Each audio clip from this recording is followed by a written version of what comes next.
प्रयोगशाला 8 में आपका स्वागत है। माय टॉपिक नेम इज़ भौतिक एवं रासायनिक परिवर्तन। जैसे कि आज तक हमने किताबों में पढ़ा, आज हम आपको करके दिखाएंगे। कागज को मोड़ने, फाड़ने और जलाने जैसे परिवर्तन को मध्य अंतर करना। हमें क्या सामग्री चाहिए? कागज, लकड़ी, स्टील की प्लेट, मोमबत्ती। कागज की 2-3 बार तह लगाने पर अगर हम इसको वापस खोलेंगे तो यह हमें उसी मूल स्वरूप एवं साइज में प्राप्त होगा। यह एक भौतिक परिवर्तन है जिसे कि हम उत्क्रमणीय कर सकते हैं। अब हम इसी कागज को लेकर इच्छा अनुसार इसके कुछ टुकड़े कर देते हैं। अब हम इस कागज को उसके मूल स्वरूप और साइज में वापस प्राप्त करने की कोशिश करते हैं।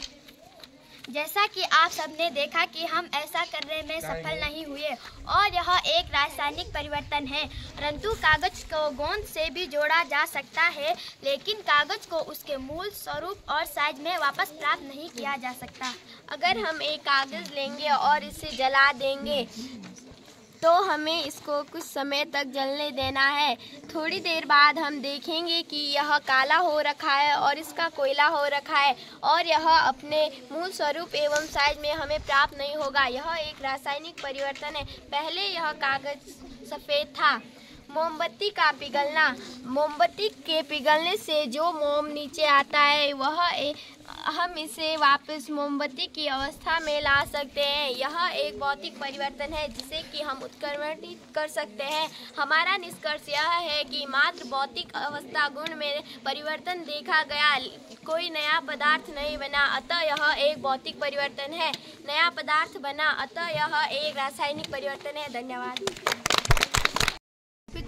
खाद्य पदार्थों में वसा की उपस्थिति का पता करना। हमें क्या क्या सामग्री चाहिए? तेल की कुछ बूंदें और घी की हल्की सी मात्रा और छिली हुई मूंगफलियां और पका नारियल। और जो मूंगफलियां है उसे इस सफ़ेद पेपर पर डाल लेना है और पेपर को इस प्रकार से मोड़ लेना है कि जिससे इसके अंदर का सामान गिर ना जाए। और पेपर को मोड़ लेने के बाद हमें इसे किसी चीज़ की मदद से मोड़ लेना है जिससे इसका अंदर का वसा है वो बाहर निकल जाएगी।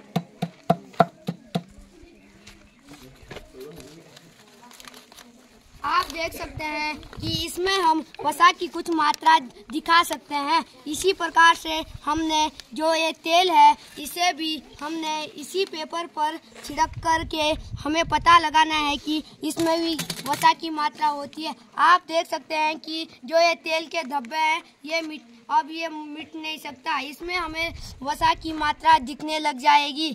और हम यह घी है और हम इस घी का इस पे थोड़ा सा परीक्षण करेंगे तो आप देख सकते हैं कि यहाँ पे यह घी दिख रहा है। वसा से हमें ऊर्जा मिलती है और यह हमें खेलने और कूदने के काम में आती है। धन्यवाद।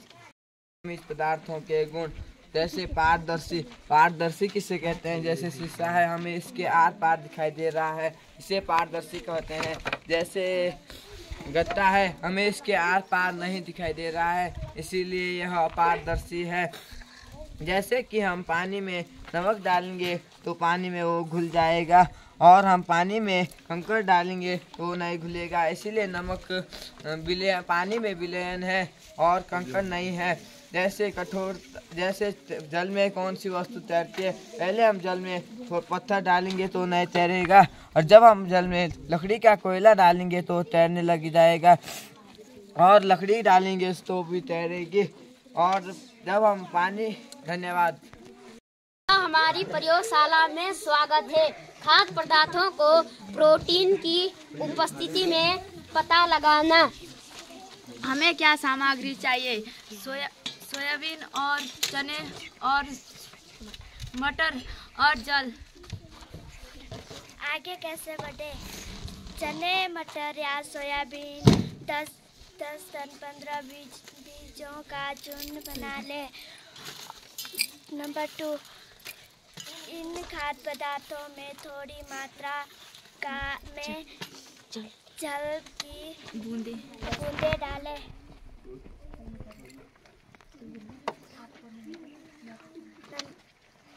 नंबर 3, ढापर की मदद से कॉपर सल्फेट की 2-3 बूंदें डालें।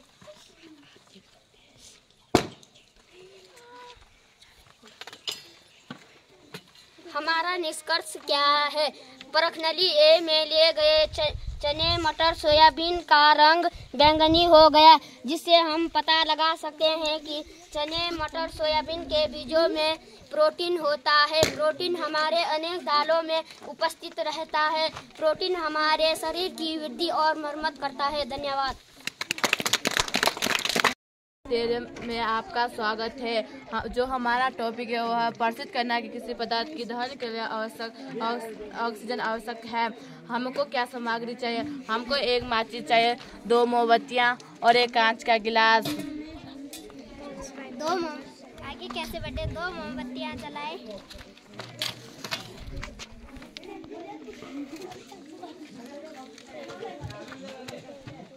उन्हें कुछ समय के लिए जलने दें। अब एक मोमबत्ती को कांच के गिलास से ढक दें।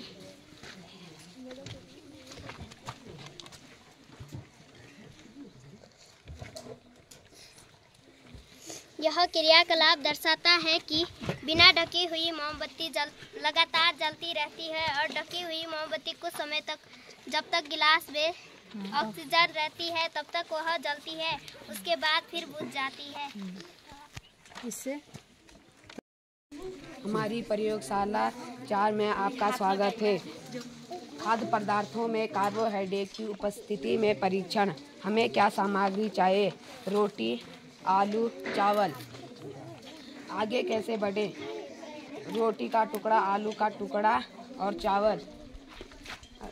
डबल रोटी का टुकड़ा, आलू का टुकड़ा। काबुली चने के छिलके उतारकर इन्हें स्वच्छ कटोरी में रख दें। ढापर की सहायता से प्रत्येक सामग्री पर आयोडीन की 1-2 बूंदें डाल दें।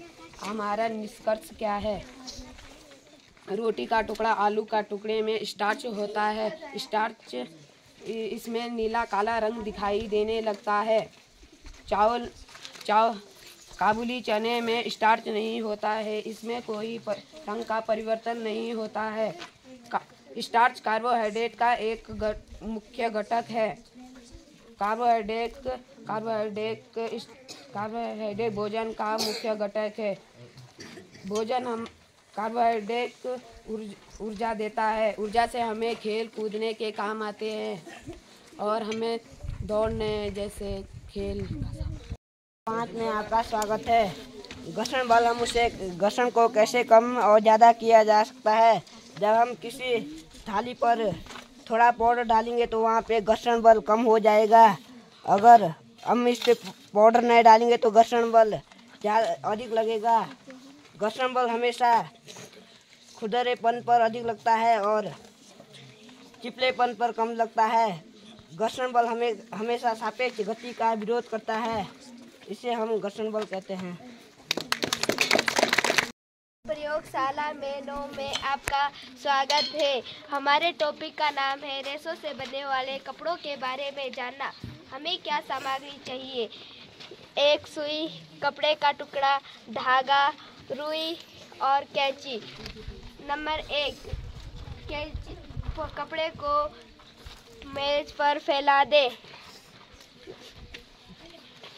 नंबर 2, शाला 11 में आपका स्वागत है।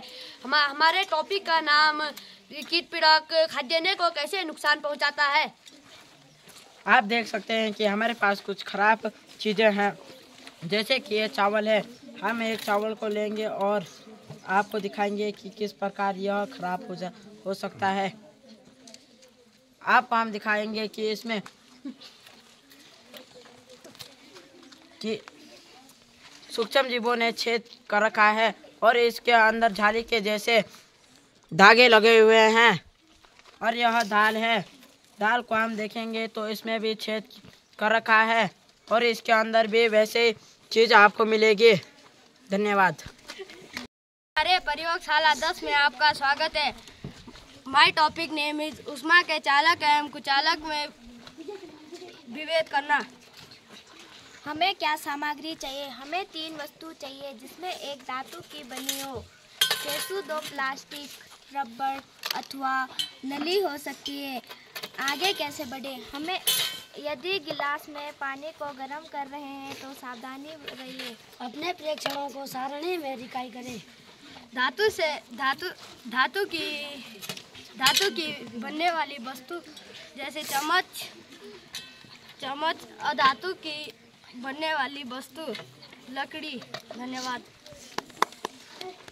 मैं अनिरुद्ध केरला कक्षा 7 राजकीय उच्च प्राथमिक विद्यालय गैरबना। मेरे पास जो टॉपिक दिया है वो है धातु एवं अधातु। जैसे कि आप देख सकते हैं ये गर्म पानी है और यह भी गर्म पानी है।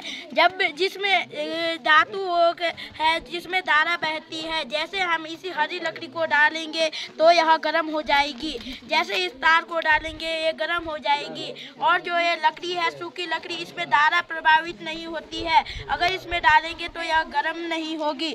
जैसे सूखी लकड़ी, प्लास्टिक और पेंसिल, फिट्टा, इसमें जो प्लास्टिक लोहे का सामान और तार और हरी लकड़ी आएगी। धन्यवाद। प्रयोगशाला 9 में आपका स्वागत है। हमारे टॉपिक का नाम है रेशों से बनने वाले कपड़ों के बारे में जानना। हमें क्या सामग्री चाहिए? एक कपड़े का टुकड़ा, धागा, सुई, कैंची और रुई। नंबर 1, कपड़े को मेज पर फैला दे। नंबर 2, कैंची की सहायता से उसके किनारे काट देंगे कि जाल ढीला पड़ जाए। नंबर 3, सुई की सहायता से कैंची कपड़े का रेशा धागे से अलग खींचकर अलग करे।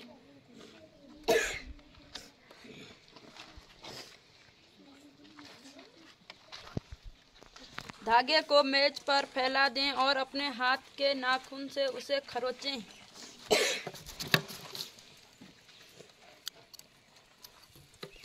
अपने हाथ के नाखून से उसे खरोंचें और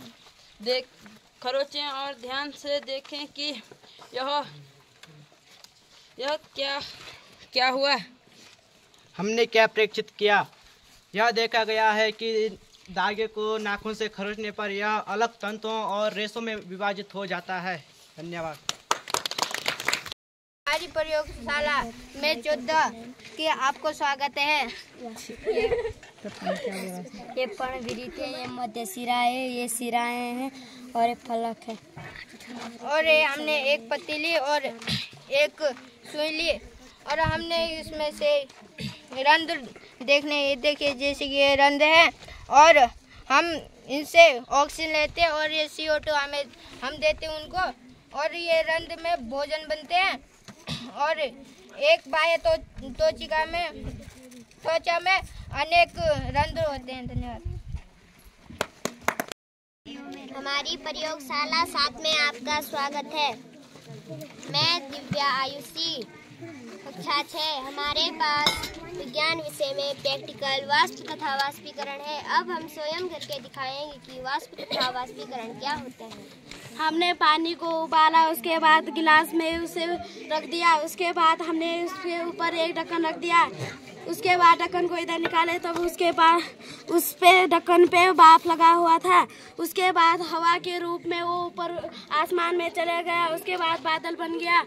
उसके बाद बारिश हो गई, बारिश पड़ी। उसके बाद धन्यवाद आप सभी को जो इस विज्ञान मेले को सफल बनाने में योगदान करने में सहायक रहे हैं। इस मेले ने हमें एक दूसरे में मिलकर शिक्षा और ज्ञान के क्षेत्र में नए संभावनाओं को साझा करने का मौका दिया है। हम सभी मिलकर इस सफल आयोजन को यादगार बनाएंगे और आगे बढ़ने के लिए प्रेरित होंगे।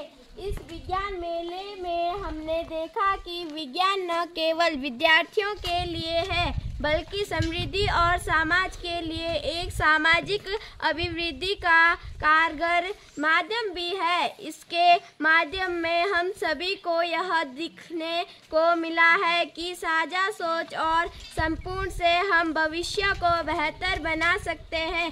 आइए हम सभी मिलकर इस ऊंचाइयों की दिशा में काम करें और एक सशक्त और दुरुस्त समाज की ऊर्जा को बढ़ाएं। विज्ञान मेले के सामायन पर हम सभी को यहाँ मिलकर एक नए यासा की शुरुआत का समय मिला है। यह मौका विज्ञान मेले के समापन पर हम सभी को यहाँ मिलकर एक नए यासा की शुरुआत का समय मिला है। यह मौका हमें समझाता है कि शिक्षा और विज्ञान की क्षेत्र में हम सभी एक दूसरे के साथ मिलकर अनगिनत अवसरों का खोज कर सकते हैं।